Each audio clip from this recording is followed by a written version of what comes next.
How to sign out from Amazon from all devices. So all you have to do is to go here to your Amazon application here. And what you want to do next is on the bottom part, you'll see four different options there, right? Tap on the three dash lines there. And then it will look like this. You'll see shop by department, settings, and customer service. Then tap on settings. So under settings, it's very easy. Just look all the way down up until you see sign out there, and then it will ask you if you it will actually ask for a confirmation for you to sign out your account.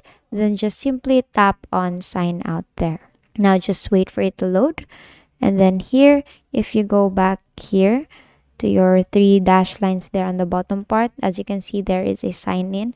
That means you have now successfully signed out from your Amazon from all devices. And basically, that is how you sign out from the Amazon from all devices. And that is all for today. If this video helped you, please give us some thumbs up and subscribe to our YouTube channel for more tutorials. Thank you for watching.